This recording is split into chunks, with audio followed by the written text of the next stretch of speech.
Hoy estamos viviendo unos momentos difíciles en el mundo y por eso he seleccionado para poder arrancar nosotros a una santa del siglo XIII, Santa Gertrudis de Helfta. Vamos a empezar por un libro que se llama El mensajero de la ternura divina. Hoy lo que quiero es que entendamos la belleza de lo que el Señor nos está regalando en, uh, en este momento de nuestras vidas. Un momento de reflexión sobre nosotros mismos, un momento en el cual nosotros tenemos que entender que esto es especial en la vida. Esto que nos está ocurriendo no es normal, no es una cosa que va a ocurrir, había ocurrido frecuentemente en la historia de la humanidad o algo así. Pero es curioso que una mujer hace 700 años, que es Santa Gertrudis de Helfta, en esos diálogos con el Señor ya había previsto o el Señor le había dejado entrever todo lo que vendría en estos tiempos. Y nosotros, no importa lo que venga, lo que tenemos es que estar preparados para lo que el Señor quiere que vivamos. Entonces, entender, yo separé unas palabras importantes que yo quiero que empecemos a entender. Yo lo que quiero es que hoy empecemos a entrar en una vida más espiritual y menos del mundo. ¿Cómo? Tratando de entender qué es lo que quiere el Señor de nosotros en estos tiempos. El Señor le revelaba a Santa Gertrudis de Helfta algunas verdades de la Biblia, se las explicaba o le dejaba por saber por ciencia infusa ciertas cosas. Y él decía que muchas veces cuando manda estas tribulaciones, por llamarlas de alguna manera, lo que está haciendo es como tocando campanadas a la humanidad para que regresemos a Él, para que entendamos que Él lo que quiere de nosotros es el mismo amor que Él nos da, en nuestra proporción. Porque cuanto más indigno es aquel hacia quien me inclino, dice el Señor, mayor es el honor que justamente me tributa toda criatura. Cuando entendemos esto, veíamos en el Evangelio de hoy cómo el Señor se identificaba a sí mismo y cómo Él nos estaba diciendo, mire, estos momentos de reflexión a los cuales estamos abocados es una llamada a entender que nosotros podemos cambiar y que Él nos va a perdonar todo, todo, absolutamente todo. Él no nos pone condiciones a nosotros. Él nos perdona todo. Lo único que quiere de nosotros es un real arrepentimiento. Y es un real arrepentimiento en el cual se sienta una palabrita que muchas veces no entendemos, que se llama compunción del corazón. Y eso lo entendemos además con unas palabras que aquí vamos a decir. Me diste la certeza de que cualquiera que con humilde y devota intención se encomendase a mis oraciones, alcanzaría todo el fruto que esperaba poder conseguir por la oración de alguien. Aquí nos enseña el Señor a través de Santa Gertrudis la importancia de orar por el otro. Es más poderosa una oración que se hace cuando yo oro por alguien más que la oración que yo hago para algo que me beneficia a mí. Porque el Señor demuestra en eso el amor. Él quiere decir, mire, es tan grande el amor que yo quiero que ustedes se tengan el uno al otro, que si el otro ora por ti, esa oración tiene poder. Pero nosotros en nuestro egoísmo, cada día lo que hacemos es orar por lo que yo quiero, por lo que yo necesito, por lo que yo y yo. Y el Señor dice, preocúpate por el otro, que yo me preocupo por ti. Esta es una enseñanza que el Señor le reveló a Santa Gertrudis de Helfta.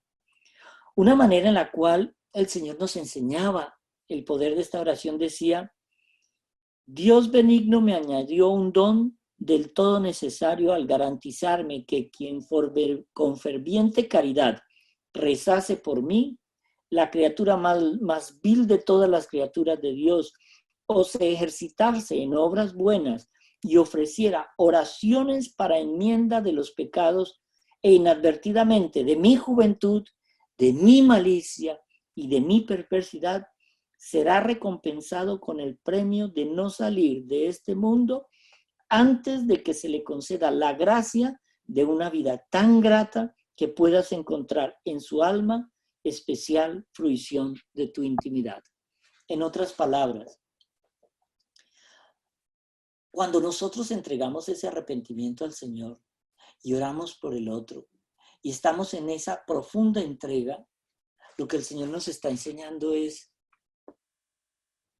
miren, no te voy a dejar ir, sino cuando estés en gracia.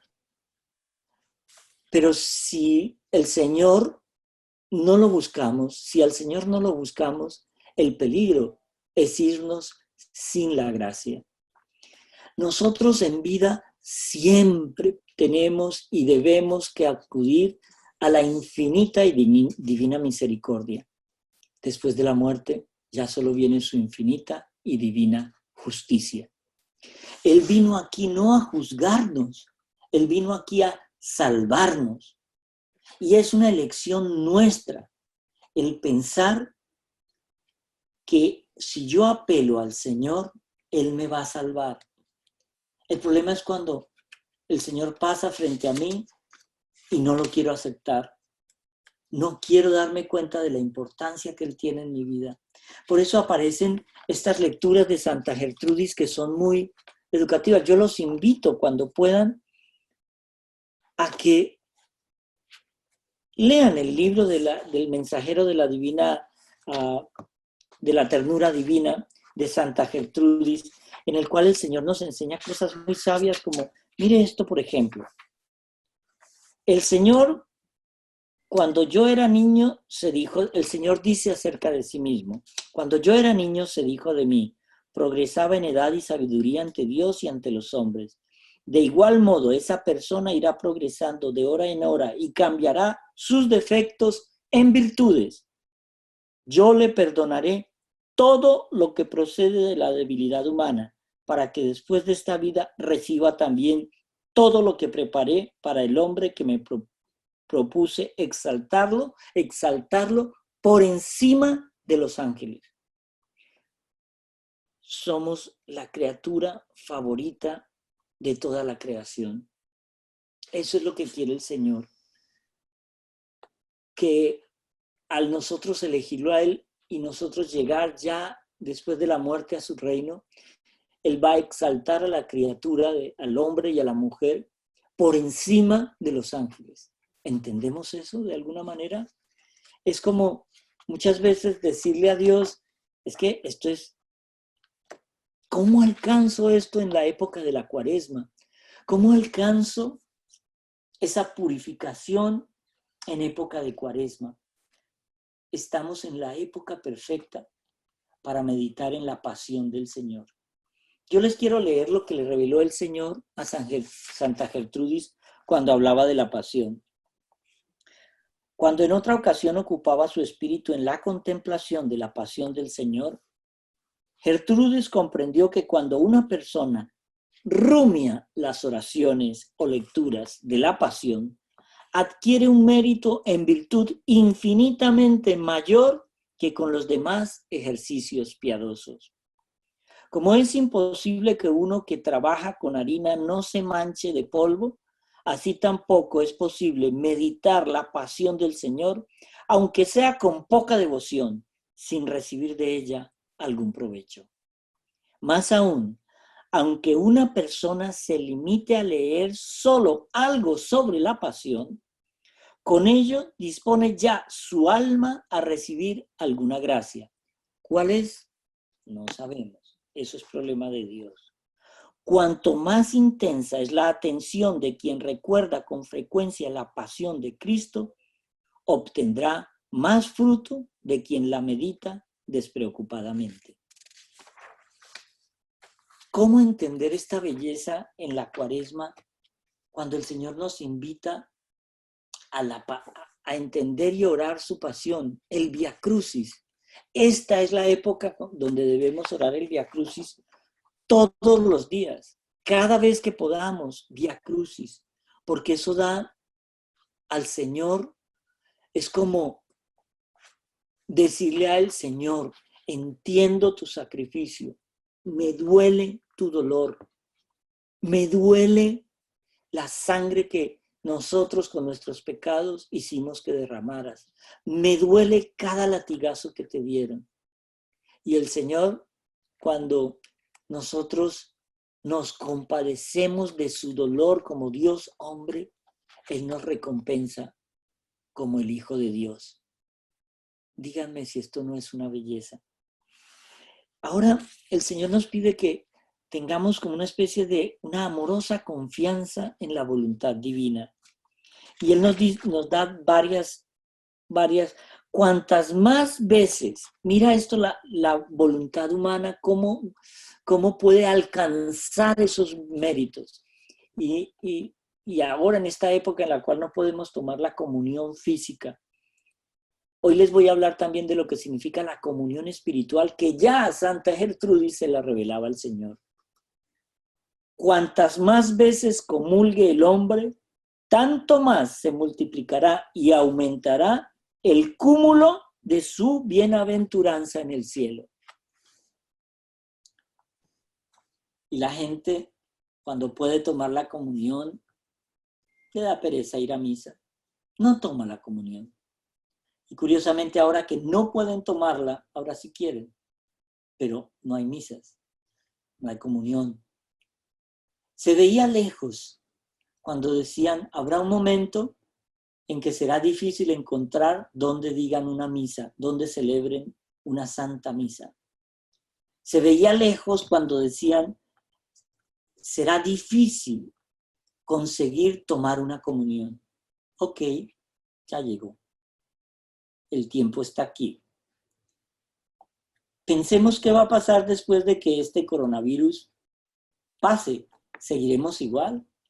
Despreciando la misa diaria, despreciando la oportunidad. Mire, cada comunión es como si compráramos acciones de un inmenso terreno que vamos a tener en el cielo. Si despreciamos comunión, despreciamos cielo. Esa es lo que el Señor nos enseña aquí.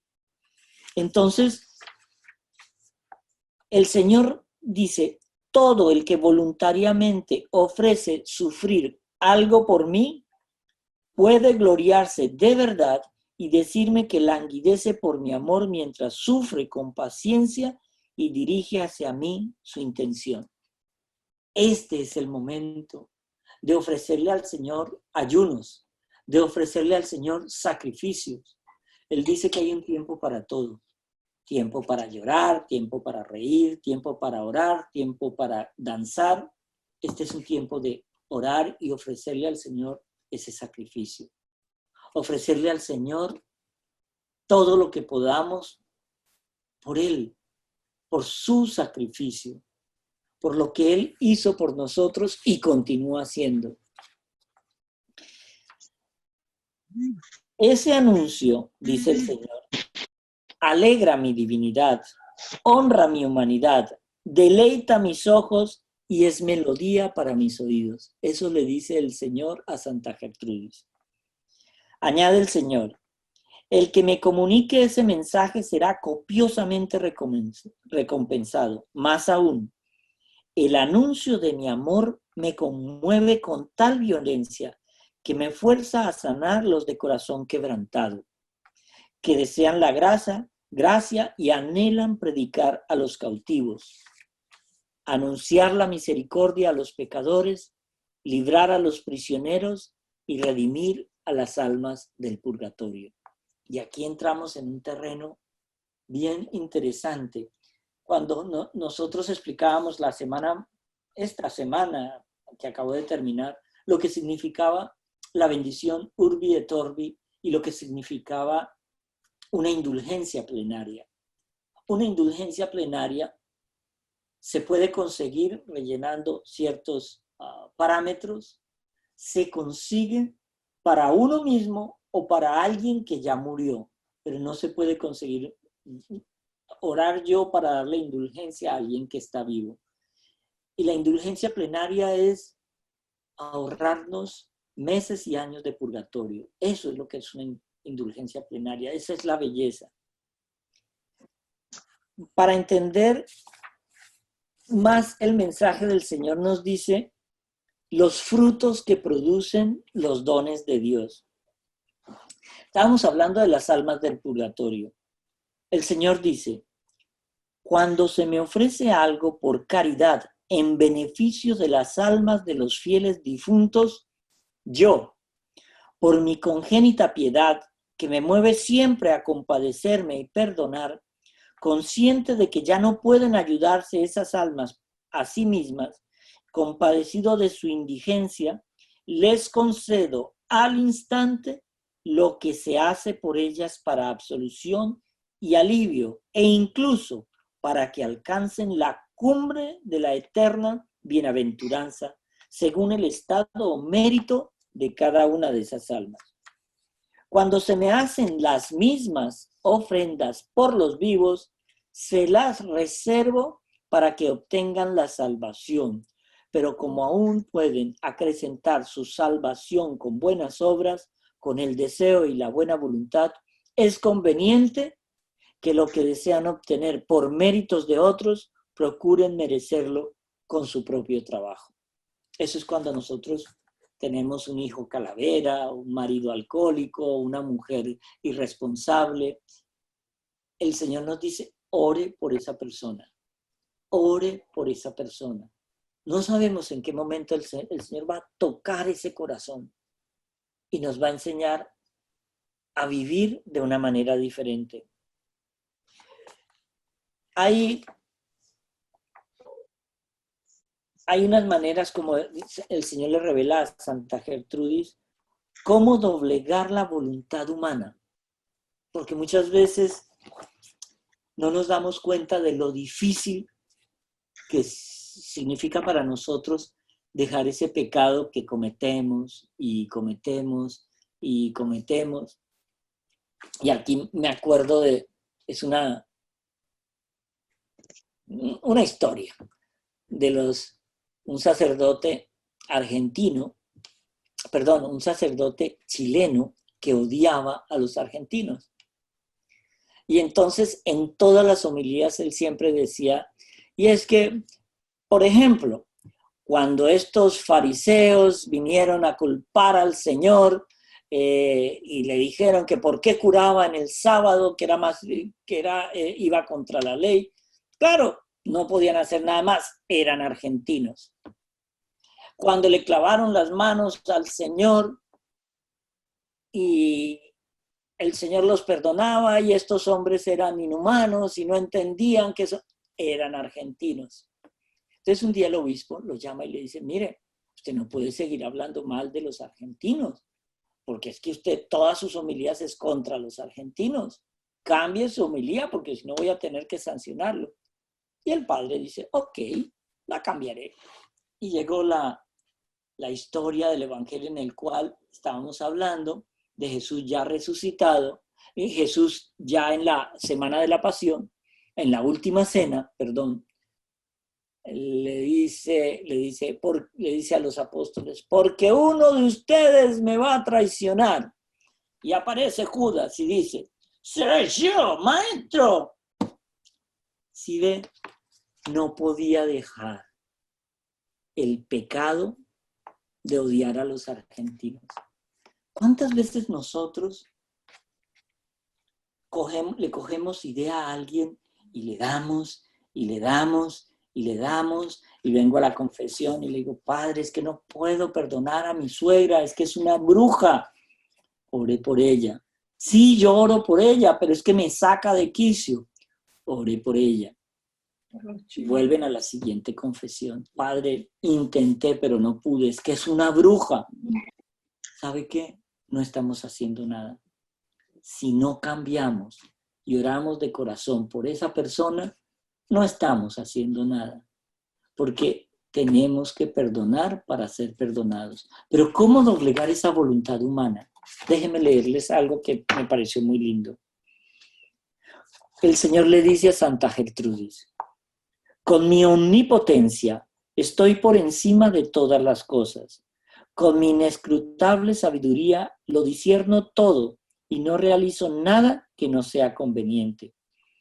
Como un rey terreno que tiene fuerza y voluntad le gustaría tener limpio su establo, no lo realiza él mismo con sus manos por no parecer conveniente. De igual modo, yo no convierto a nadie del mal en el que cae por su propia voluntad, si no se hace violencia él mismo para cambiar de voluntad y presentarse a mí disponible y decentemente. El Señor no nos impone nada.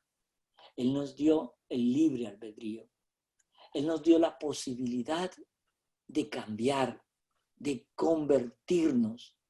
Pero la única manera es poner nuestra voluntad humana a los pies de la cruz para decirle al Señor: Señor, yo no puedo, tú sí puedes. Te entrego mi voluntad humana y dame tu voluntad divina.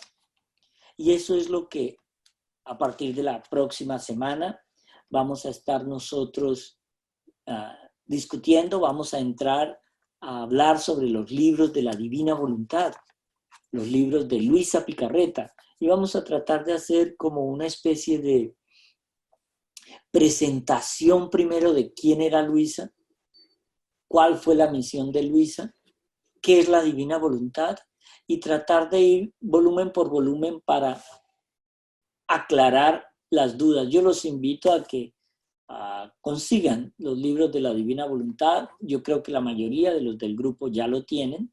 Y los que no, pues hay maneras de llegar. Ustedes me pueden escribir a mí, me mandan un correo, una solicitud, y yo les mando los 36 volúmenes a sus correos, que son en un archivo para que lo vayan leyendo. Por ahora yo creo que esa era la pequeña presentación, era una introducción a Santa Gertrudis, que era una religiosa en un pueblito al norte de Alemania que se llamaba Helfta, en el siglo XIII.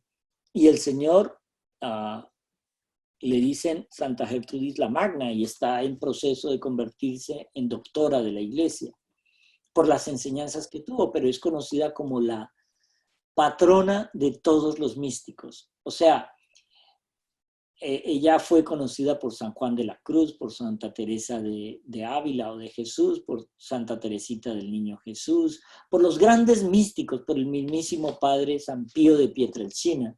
Entonces, todas estas enseñanzas que yo he tratado de sacarlas y reunirlas aquí en esta pequeña introducción, para que a partir de la próxima semana entremos de lleno ya en la Divina Voluntad. Si alguien tiene alguna pregunta, me imagino que se puede activar el audio, me hace la pregunta, o Claudia lo puede manejar como ella quiera, o me envían una notica, no sé. Padre, con respecto a la indulgencia plenaria,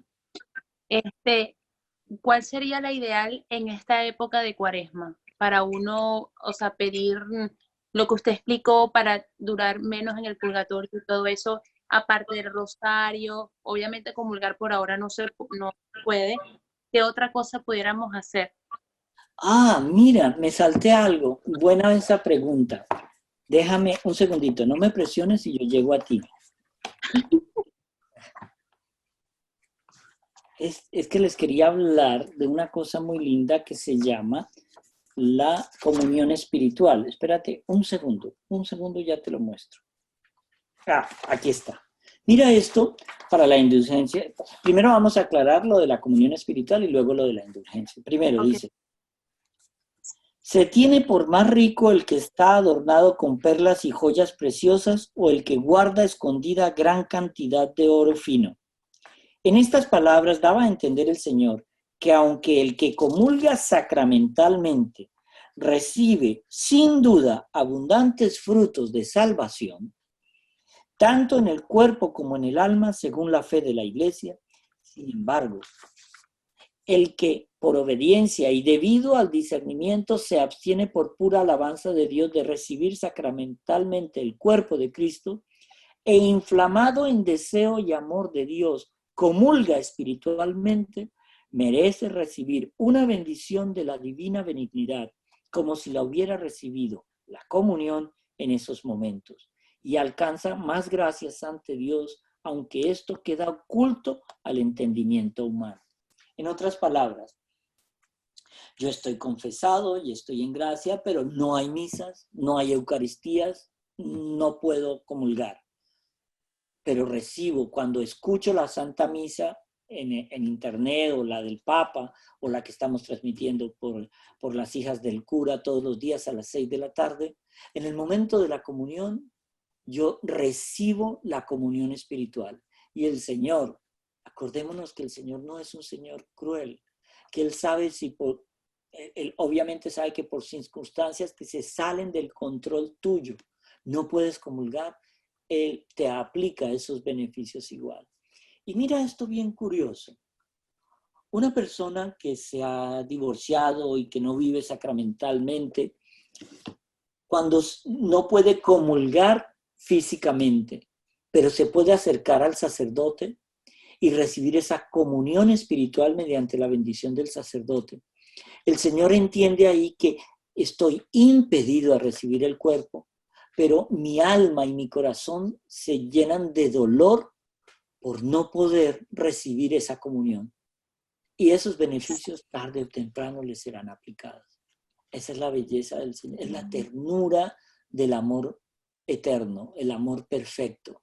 Es la ternura de alguien que no se detiene jamás para ayudarnos en esa conversión y en esa salvación. Es que Él solo llora cada alma que se le pierde, porque se daña su plan y tiene que volver a empezar con otra alma y hacer otra alma. Es una belleza entender que el Señor ama a su criatura de una manera tan obsesiva que Él mismo se da para la salvación. Y la indulgencia, lo he explicado creo que la semana pasada también, pero hago un pequeño repaso. Hay un ejercicio que nosotros ponemos que está en muchas páginas para explicar qué es la indulgencia. Es como si nuestra alma fuera una tabla, ¿cierto? Y cada pecado es una puntilla que le clavamos a la tabla. ¿Qué hace la confesión? La confesión, el sacerdote arranca la puntilla para que no dañe la tabla más, pero el hueco queda ahí. El hueco significa que todo pecado tendrá que tener una reparación. Pero ¿qué pasa? La indulgencia es para tapar ese hueco de la tabla para que no necesitemos ya más reparación por ese pecado. La indulgencia plenaria repara todos los huecos de todos los pecados confesados hasta ese momento. Esa es la indulgencia plenaria. Se pueden alcanzar indulgencias plenarias mediante la bendición Urbi et Orbi, mediante el jubileo, cuando se abren las puertas santas de ciertas basílicas y el Papa dice, por ejemplo, en el jubileo que hubo hace 3 años, en los 100 años de la Virgen de Fátima, en la ermita de la Caridad del Cobre aquí en Miami, en Coconut Grove, el Señor lo que hizo es todo el que atraviese la puerta principal recibirá una indulgencia plenaria, pero para eso es necesario estar confesado, asistir a la misa, estar en una vida sacramental y se recibe la indulgencia plenaria en ese caso. Pero también hay maneras de recibir indulgencia y es rezando el rosario, rezando mucho el Via Crucis, haciendo muchas obras de caridad. La caridad lava muchos pecados. La indulgencia no es para perdonar pecados, es para quitar la reparación de los pecados ya perdonados. Por eso el Señor nos dice, de toda palabra que digas tendrás que dar cuenta el día del juicio final. Y también nos enseña que los pecados de juventud se pagan el resto de la vida. Y eso lo saben cualquiera de estos viejos que tienen más de 50 años. Y Padre, disculpe, en el chat en el Instagram de las hijas del cura, hay una persona que está preguntando, ¿y si no estoy confesada, cómo se puede recibir la comunión espiritual? la puedes recibir con un acto de contrición y compunción, pero solo espiritual. Jamás te acerques a la comunión sacramental si no estás debidamente confesada. La comunión espiritual se puede recibir siempre. Yo me puedo acercar al Señor, escuchar la misa y Señor, quiero recibir esta comunión espiritual. No la puedo recibir por X o Y circunstancia, no encuentro un cura que me confiese en estas vías. Pero, mire, yo estoy confesando en mi parroquia, en la parte del parqueo, todos los días. El que quiera ir por allá, llama a la oficina, está el padre Osi y él va a estar confesando. Mañana no, pero a partir del jueves vuelvo otra vez a esas confesiones, guardando una distancia de 2 metros para que, como manda la ley. Pero la confesión es algo muy importante. Cuando se acabe esto del coronavirus, porque se va a acabar, no sé si en 2, 3 o 4 meses, no sabemos cuándo, todo depende de la oración de cada uno de ustedes, vuelvan a la misa diaria. No te estoy diciendo ya dominical, que eso es obligatorio. Diaria.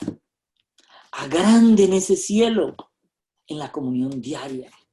Confiésense por lo menos una vez al mes. Yo sufro tanto cuando veo gente que me dice, padre, llevo 20 años sin confesarme, pero yo no he matado a nadie, yo no cometo pecados, por ahí alguna mentirilla. Uy, cuando yo escucho eso, le dan a uno casi que ganas de llorar, porque ¿sabe qué es lo que se llama eso? Encima es ciego. Encima vive en un mundo tan encerrado.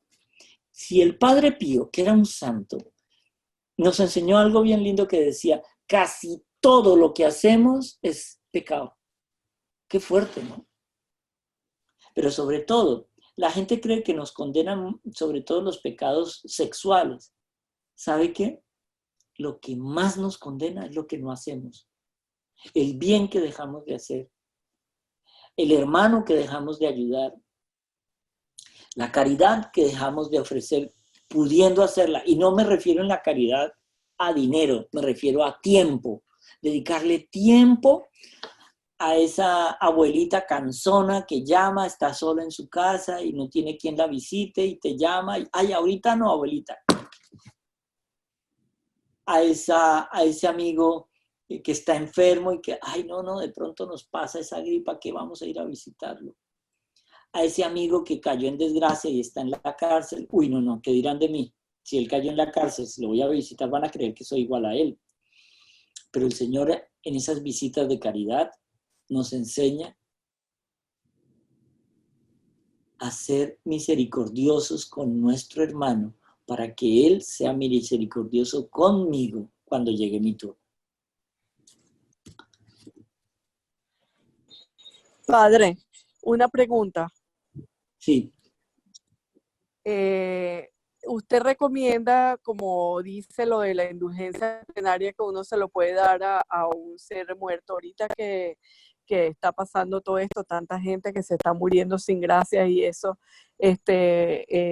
Bueno, me ha parecido y durante toda mi vida me ha parecido donar mi indulgencia plenaria que he podido lograr hacer a gente que a lo mejor no haya podido hacerlo. Pero veo que a pesar de que uno se confiese, queda, como dice usted, el hueco ahí. O sea que no hay otra forma que uno pueda, si ha donado todas las indulgencias plenarias, la única forma es pasar por el purgatorio. Sí, si el alma está en deuda con el Señor, sí. Alguien me pregunta por las hijas del cura si todos los pecados se pagan. Sí. De cada palabra y acto que hagas tendrás que dar cuenta el día del juicio final. Todo. Pero cuando haces la indulgencia, que es lo que usted está diciendo, que uno limpia ese clavo que lo sacó con la confesión, ¿sí? rellenas ese espacio Claro, de la ahí no, madera. ahí ya no hay, se ahorran purgatorio. Eso es Exacto, pero si has donado todas las indulgencias plenarias por otra gente que quizás tiene un hueco, que saber que tiene un hueco mucho mayor, o sea, vas a lo que saber estoy si es mayor que el de él. Mire, bueno, si lo haces no lo por sé, alguien más, pero no importa. Si lo haces por alguien más, el Señor ve tu misericordia y a ti también te aplica. Acuérdate que la gran administradora de las oraciones es la Virgen. Y la Virgen es una mamá alcahueta. bueno, Y yo siempre digo que así sea por la ventana me mete ella. ¿cómo dices? Yo a veces digo que así sea por la ventana me meterá la Virgencita. Es que ella, Ella es demasiado bella. Padre, para recibir bueno, como no se puede comulgar y uno lo puede recibir espiritualmente, yo puedo solicitarlo espiritualmente a cada momento del día, o tiene que ser en el momento que yo veo la misa live como respeto. no seamos tan meticulosos. Uh-huh. Porque si no, ¿qué tal? No tengo nada que hacer. Señor, comunión espiritual. No tengo nada que hacer. Señor, comunión espiritual. No, eso. Veamos la misa en internet y recibámosla. La comunión espiritual se recibe en momentos especiales de nuestro día. No es cuestión de que comunión espiritual. No, no. Ni tanto que queme al santo, ni tanto que no lo alumbre. Disculpe, que hay una pequeña confusión. Una persona que está escribiendo en el Instagram allí, ella pregunta que si los pecados de la juventud también aplican para la indulgencia plenaria, pero creo que se está confundiendo entre... Mire, es que la juventud... Yo tengo un juego de palabras que dice, para definir adolescencia, adolesco de inteligencia. Y en la juventud y la adolescencia, hormonas va inversamente proporcional a neuronas. Más hormonas yo tengo trabajando en mi cuerpo, las neuronas están más inutilizadas. Entonces, ¿quién hace las locuras más grandes del mundo? Los jóvenes. Porque el joven cree que todo se lo merece. Uno, que él tiene derecho a todo lo que le da la gana y no tiene ningún deber. Entonces es cuando tenemos juventud, belleza y estupidez y aplicamos todo eso en una sola cosa y cometemos todos los errores del mundo. Entonces, muchos de los pecados de juventud, y como decía yo, los que ya somos mayorcitos nos damos cuenta que todavía estamos pagando errores que cometimos a los 20 años, a los 22 años, a los 25 años. Y tienes que continuar con el error y lo tienes que vivir de por vida. O si no, miren el marido que tienen al lado. No, mentiras, era broma. Era una pregunta. ¿Sí? ¿Es válido una bendición de los sacramentales online? No. Ok. Gracias, Padre. Padre, dos preguntitas.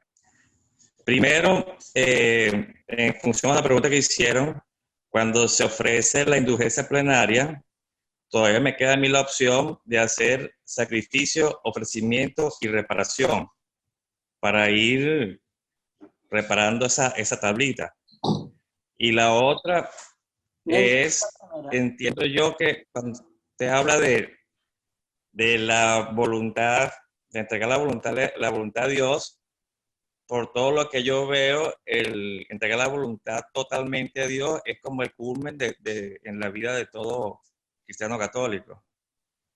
Fácil se dice, pero bueno, difícil es hacerlo. Lo que estás planteando, la primera no la entendí, ¿me la puedes repetir? No entendí cuál es la primera pregunta. La primera, cuando yo ofrezco la indulgencia plenaria, entonces igual tengo la opción de yo hacer sacrificio, ofrecimiento y reparación en mi vida diaria para poder recibir indulgencias yo aparte de la indulgencia plenaria. Si la ofrezco por los difuntos, yo puedo hacer sacrificio, ofrecimiento y reparación en el día a día. Sí, pero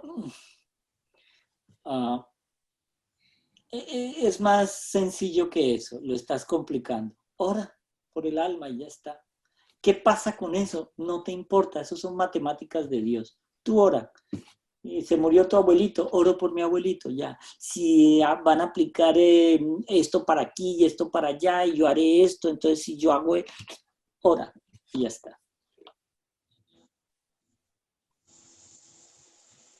Claro, pero la pregunta es, yo entiendo eso, el punto es hacer siempre, además de la oración, pequeños sacrificios y ofrecimientos para reparación, Es lo que el debe Señor ser... quiere.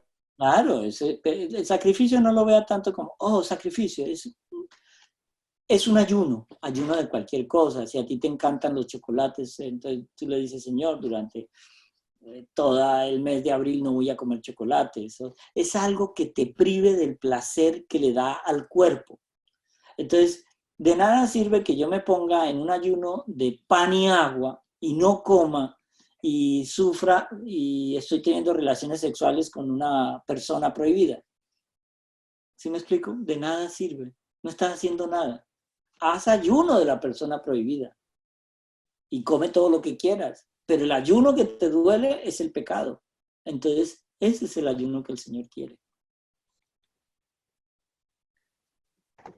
Ahí hay una pregunta interesante. Dice, cuando hago la confesión sin sacerdote, ¿lo tengo que hacer frente a la imagen de nuestro Señor? No existe confesión sin sacerdote. La confesión es un sacramento. Para ese sacramento se necesita el sacerdote. Punto. Yo puedo hacer un acto de contrición con el Señor. Eso es diferente. Pero la confesión es con un sacerdote. El que está ungido para traer el perdón del Señor es el sacerdote, no la imagen. El acto de contrición que yo hago es una cosa para recibir de pronto la comunión espiritual, que ahora no la puedes recibir ni tienes el sacerdote para confesar, pero la confesión como sacramento es ante un sacerdote, punto. Hay una persona que ella está separada o está en proceso de separación y ella pregunta que si ella puede, luego de estar separada, no tiene pareja, vivir en castidad y puede comulgar. Sí. Si no tiene a nadie más, sí. Ya la castidad denota una intención de pureza del alma. Entonces, si yo me casé por la iglesia y me separo de la persona y decido vivir mi vida en castidad, voy, me confieso y comulgo. ¿Dónde está el pecado? Ahí no hay pecado. El problema es cuando yo empiezo una relación y tengo relaciones con otra persona. Ahí ya estoy entrando en adulterio. Pero yo me separo y vivo mi vida en castidad. No hay problema, puede comulgar. Aun cuando el matrimonio no haya sido anulado. Aun cuando el matrimonio no haya sido anulado. Okay. Lo importante es no tener una nueva pareja. Okay. El ayuno de pan y agua nos ayuda para... Cuando los discípulos estaban un día con el Señor, estaban sin el Señor, estaban haciendo un exorcismo. Y entonces cuando llegó el Señor le dijeron, Señor, ¿qué hacemos? Que hemos hecho todo lo que nos has enseñado y no podemos expulsar ese demonio o esos demonios. El Señor le contestó, hay demonios que para expulsarlos se necesita ayuno y oración. El ayuno es una manera de dominar la carne y decirle a la carne, por encima está el espíritu. Y la oración es la manera como yo le estoy comunicando a Dios mis deseos. Si no hay oración, ya puedes ayunar toda la vida, ahí no hay nada. Eso no sirve de nada, es como una dieta forzosa. Pero la oración es lo que nos comunica con Dios. Y después de la oración, esos momentos largos de silencio, es lo que nosotros llamamos la respuesta de Dios, porque Dios habla en el silencio a nuestros corazones. ¿El ayuno es necesario? Sí. La iglesia dice que las personas creo que pueden ayunar así hasta los 59, pero después de los 59 hay otras maneras de ayunar. Por ejemplo, si la suegra tiene 60 años, que no hable mal del yerno o de la nuera. Esa es una manera de ayunar muy difícil. Si tu mujer es una cantaletosa y ya tiene 70 años, pues oye, ayuna de verla con rabia. Ya, acuérdate, ella cuando la cogiste tenía 20 años, era linda y tú cuando ella estaba linda estabas dispuesta a perdonarle todo. Ahora tiene 70. El convenio es el mismo, no ha cambiado nada. Entonces, el ayuno es importante. Me preguntan que si mientras estamos en el proceso de anulación puedo confesar el resto. Mire, yo estoy casado con Pepita, pero decidimos acabar el matrimonio y empezamos un proceso de anulación. Yo decido no estar con nadie ni tener ningún tipo de relaciones sexuales con nadie. ¿Y yo puedo comulgar? Sí, voy a la confesión, me confieso y le digo, mire, yo estoy separada, pero vivo una vida de castidad. Te absuelvo y vas a comulgar. Pero lo que no puedes hacer es tener otra pareja y empezar otras relaciones sexuales y querer comulgar. Ahí ya estamos violando porque entramos ya en adulterio. Pregunta, una promesa, o sea, que por lo menos uno, como usted dijo, que lo del ayuno, que uno le ofrezca, por decir, que le cueste el chocolate y va a dejar el chocolate por un mes. ¿Eso es ayuno o sería una promesa? Porque ayuno como tal sería nada más pan y agua. ¿Me repite? ¿Cómo así? O sea, la promesa, o sea, lo de dejar algo que a uno le guste, Sí. ofrecer eso. Sí. Dejar algo, por ejemplo, que usted dijo, dejar el chocolate, si me gusta. Decir, lo voy a dejar por un mes. ¿Eso sería un tipo de ayuno o una promesa? Claro. Póngale el adjetivo que quiera. Es un sacrificio, lo importante es que es un sacrificio para reparar, para que promesa, ayuno, martirio, póngale el adjetivo que quiera. El Señor lo que quiere es que hagas algo por Él. Pero es muy diferente, o sea, ¿es diferente al ayuno que pide la Virgen o es algo como uno lo quiere hacer? Ayuno es ayuno. Y promesa es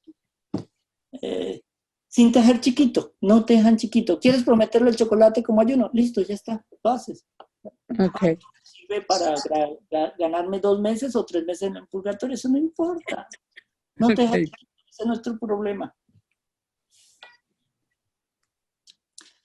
Una oración hecha con amor, por mí o por alguien, jamás va a ser abandonada por el Señor. Todas las oraciones, como decía en la revelación en la divina voluntad, la administradora de todas las oraciones para las almas del purgatorio es la Virgen. Y por ejemplo, si tu abuelito ya está en el cielo y ya no necesita más oraciones, la Virgen coge esas oraciones y se las aplica a alguien más. Eso es una revelación de Luisa Picarreta. Y está aquí también en Santa Gertrudis, que eso es lo lindo, que él ha venido revelándose y revelando. Es que Jesús, las matemáticas de Dios son así: 2 más 2, 4, o 5, o 1000, o nada, porque Él es Dios. Punto. Padre, si yo decido el día de hoy, por ejemplo, que tengo más entendimiento sobre el ayuno, y yo hoy tomar la decisión de hacer un ayuno, es válido. O sea, yo puedo, el ayuno, yo lo puedo decidir hacerlo en cualquier momento o tiene que ser en un momento específico. Cuando te dé la gana.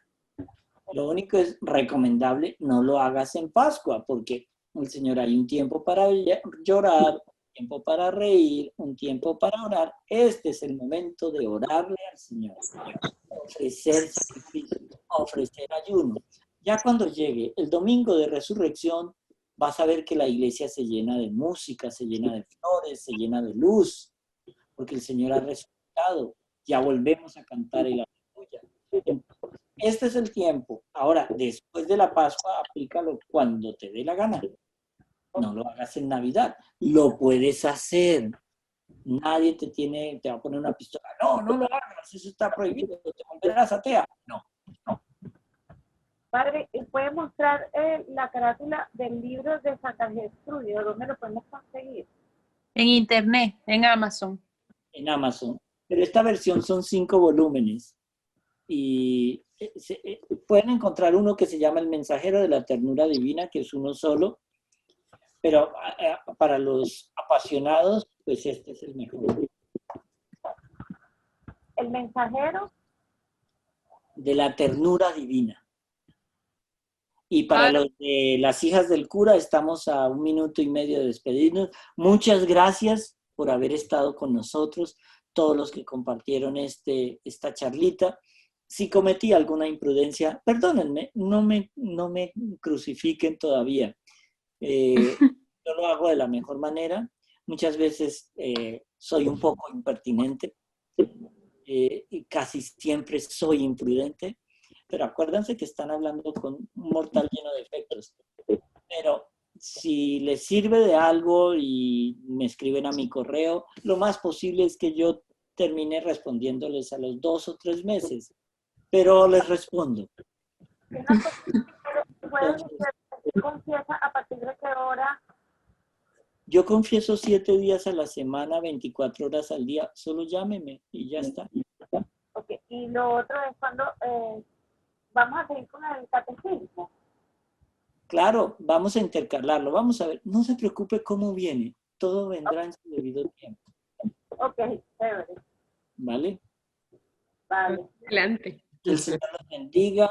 La bendición de Dios Todopoderoso, Padre, Hijo y Espíritu Santo, descienda sobre ustedes y permanezca para siempre. Amén. Tanto a los Amén. de Zoom como a mis niñas de las hijas del cura, solo les digo que las quiero con todo el corazón e inviten a más gente a la conversión, que si ustedes invitan a alguien y se salva, ustedes se salvan. Que el Señor las bendiga y las lleve de todo corazón.